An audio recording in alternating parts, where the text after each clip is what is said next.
Alright, so I'm headed out of work. I'm still on plant site, but trying to make it home by 5:45 or before, because SpaceX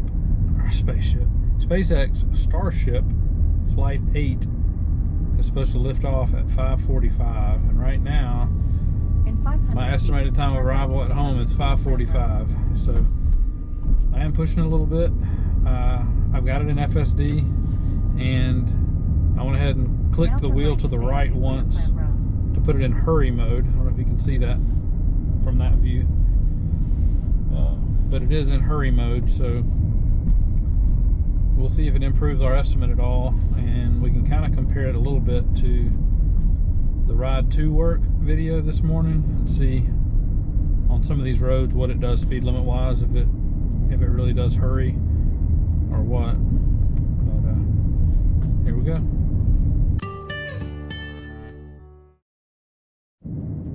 Drive home on FSD. Hopefully we'll do a fully uncut, just like the other one. May speed up some segments so it's not a 40+ minute long video of just normal speed driving. But we've also got sunlight almost directly in our face. I'm sure you can see that. So we'll see how it handles that. Occasionally, if it gets too direct and it's glaring real bad, it may have me take over. We'll see.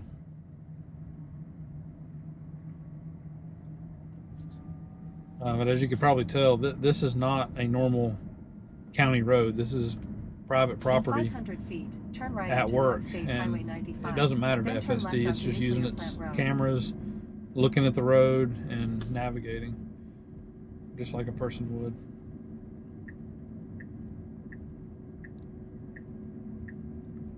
Now turn right onto North State Highway 95.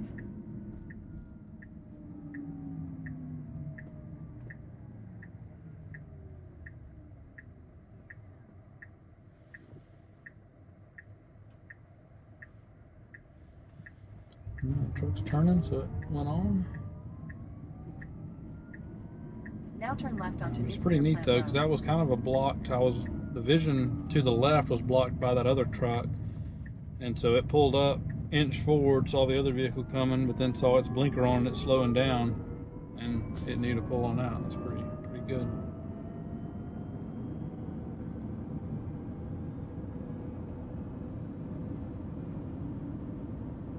So I can already tell the difference with it in hurry. Speed limit on this road is 45. It's doing 56, but it only registers 25 because I don't think it's seen a sign yet. So I have to be a little bit cautious. So coming up over some of these hills, I definitely don't want a ticket on the way home, but also would really like to make this rocket launch.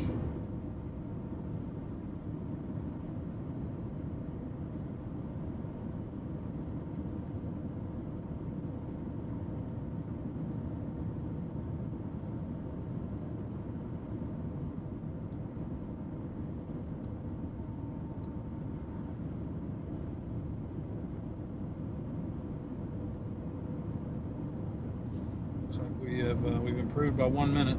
5:44 is our estimate now.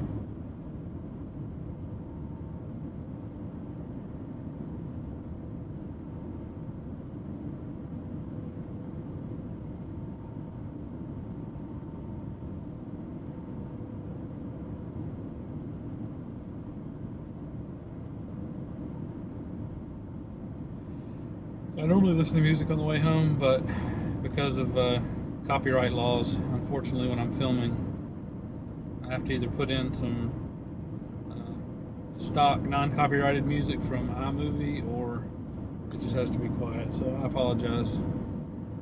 It does make for a less entertaining ride, I know, because I would rather be listening to music at the same time, or something on the radio. Sometimes I'll turn on just a YouTube video to listen to, or some type of, I don't really listen to many podcasts, but sometimes I'll listen to informative type YouTube videos like a podcast. I don't watch them obviously while I'm driving, but probably, if I was not filming right now, I would be listening to the live stream of the Starship Flight 8 launch, so that I could see if there were any delays or anything like that.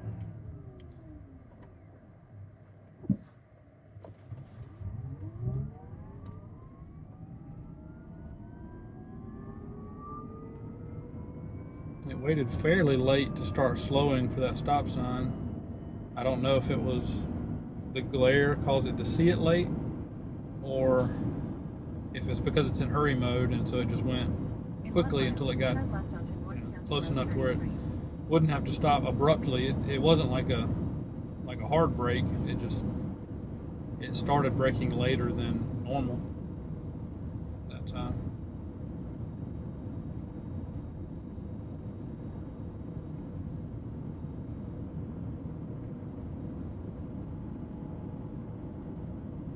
Our estimate's back to 545. We're probably hovering right on the edge of 544, 545.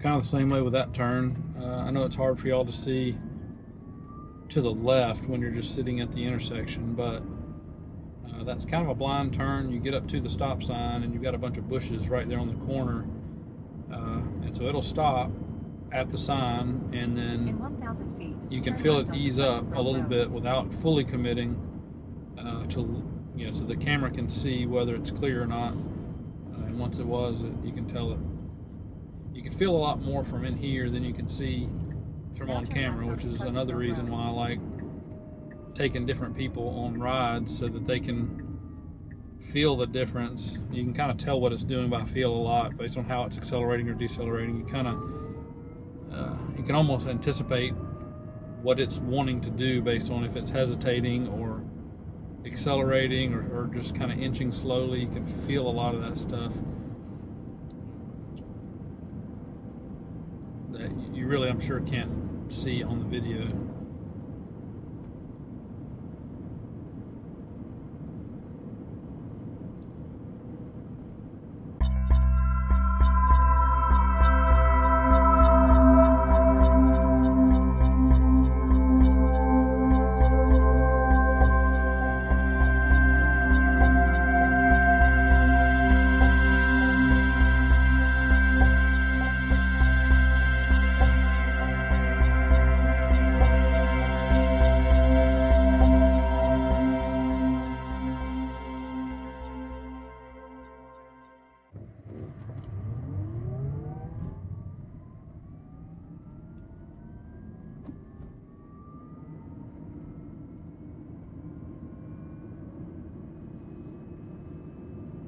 That might have been another difference with hurry right there. I don't know for sure. Now sometimes on these wide open country intersections you can see a quarter mile in either direction. Occasionally if a vehicle's coming and I'm in standard, it has waited and given a lot of extra time for that vehicle to come and cross. That time it had more than ample time to go, and so it did. It went on, even though there was a truck probably an eighth of a mile away headed this way. Those were obviously too close to go, but now it's clear.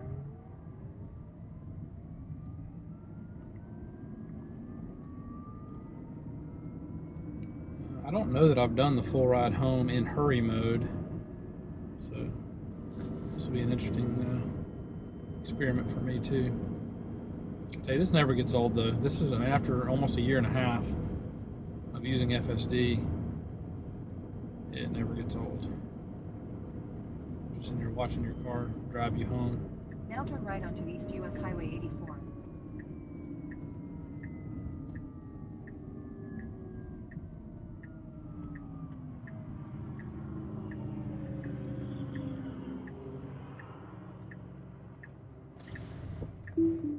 I'm gonna wait here. So it started to go and could have made it, but this is a fast highway and that guy would not have appreciated it very much if I had let it go there. Even though if I was driving, I could have pulled out and got on it and he wouldn't have been able to catch me if he had tried. But FSD typically drives fairly efficiently, even in hurry mode. It's not going to overly accelerate, so I didn't want to pull out with only that much room. That truck probably wouldn't have liked that very much.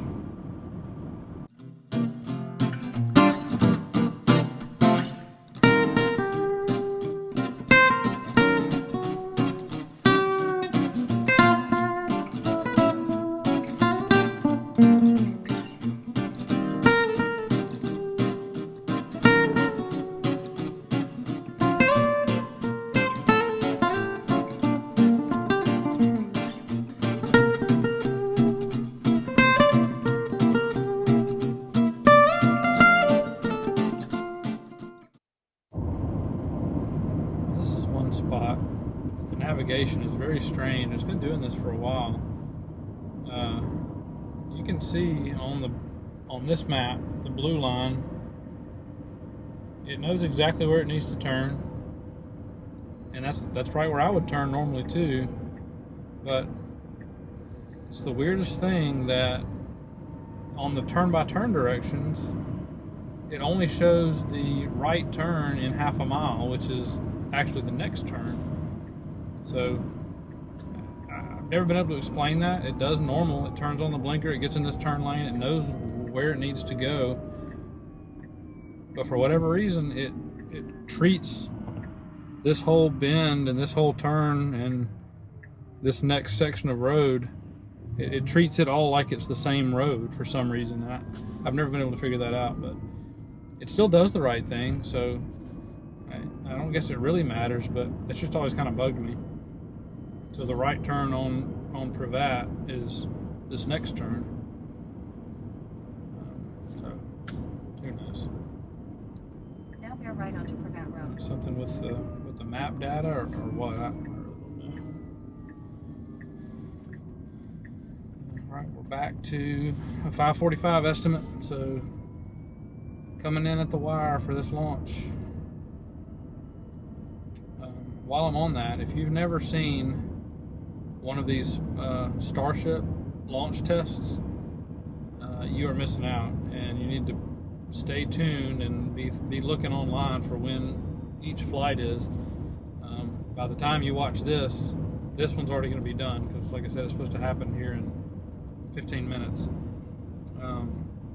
But they've been doing them faster and faster each flight test. You know, after the first one, the second one took like maybe another year. I mean, this is a brand new rocket, biggest rocket, most powerful rocket ever made.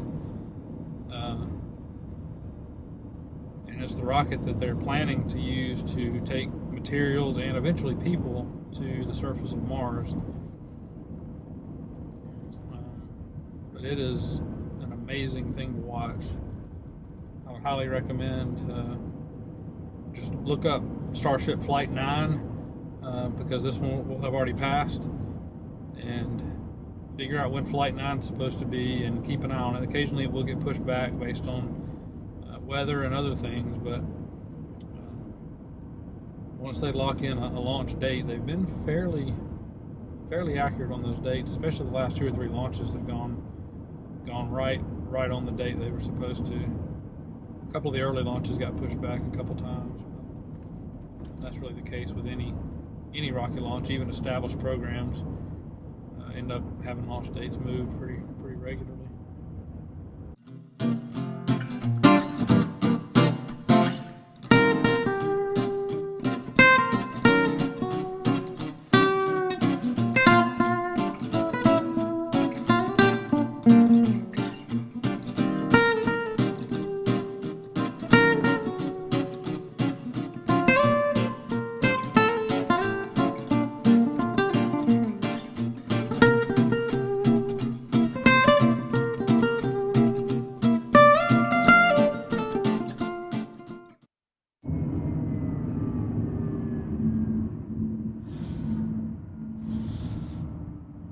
Hey. Hi. I've gotten stopped by a couple of lights. Will you or Elijah get the live stream pulled up in the living room and maybe get ready to... It is. It's already pulled up. Oh, you already got it ready? Yeah. Nice. Yeah. I just have 6 minutes left. Okay. With the clear picture on this TV.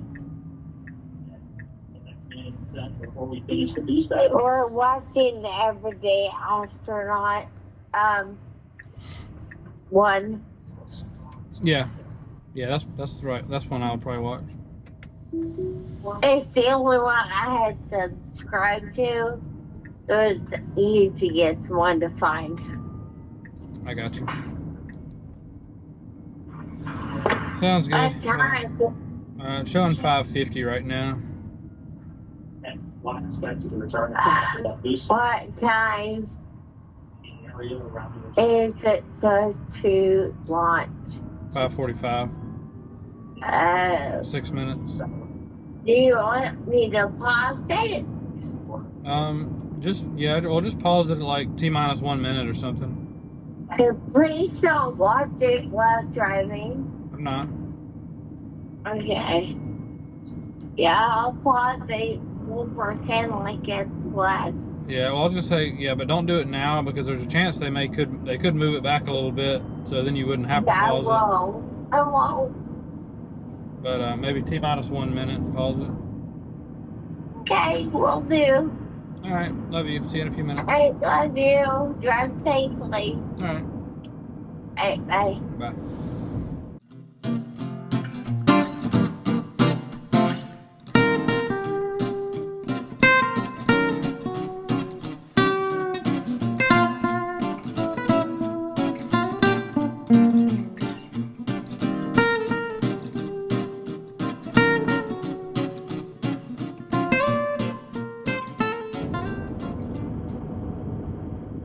In 1,000 feet, turn left onto Fortner Street.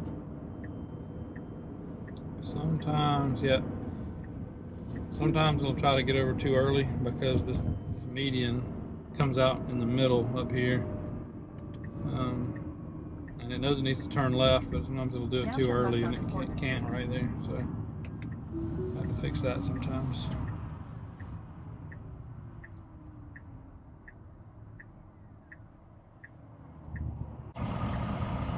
This dude revving his Durango up over here. I wish I was in the straight lane with him.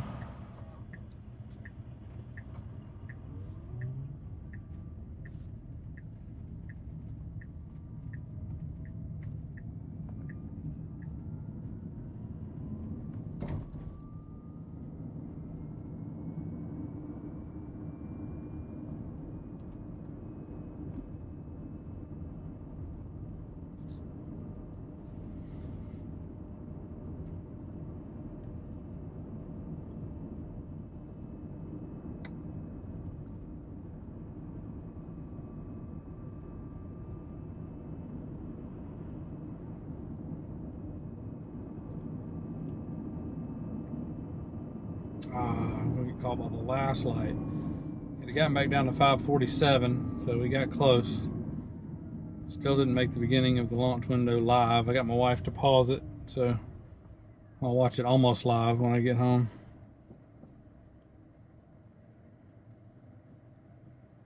I could definitely tell a difference between standard and hurry though on that commute, because I do this. I mean, I'm normally in standard, and I do that same drive home every day, and I could tell that it was attempting to hurry. Oh, and as you saw, there were a few more hiccups on the way home. So yeah, the one spot where I took over to that it didn't pull out too close to that one truck coming out onto the main highway. I took over to get on over so it didn't get quite so close to the wreck with the emergency vehicle. You could tell it already had its blinker on, and it was attempting to get over. The line of cars was not letting me in there, and so it eventually would have stopped and just waited for a gap, but I didn't want to get any closer really than I needed to that accident, just because I didn't figure that police officer would appreciate that very much. So I went ahead and took over and just came to a stop until I had a gap to go in. And then that turn lane there, it does that occasionally. It's probably, I don't know, 1 or 2 times out of every 10, it'll try to get over a little too proactively, and there's a concrete median that comes back out between that part of the turn lane and the part of the turn lane that actually turns onto the road I need to go on.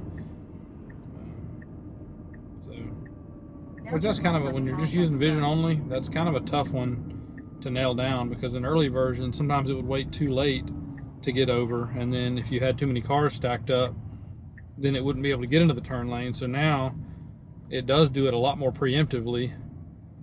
But the problem there is when you have a double turn lane with a median in the middle, a broken turn lane, if you will, sometimes it gets over too preemptively, and then it realizes it can't go all the way up in that turn lane all the way to the next turn. Feet, your destination will be and if you leave it, it will. I mean, it'll correct itself. It will either stop, or if it's still clear beside you, it'll just get back over and then get into the next turn lane.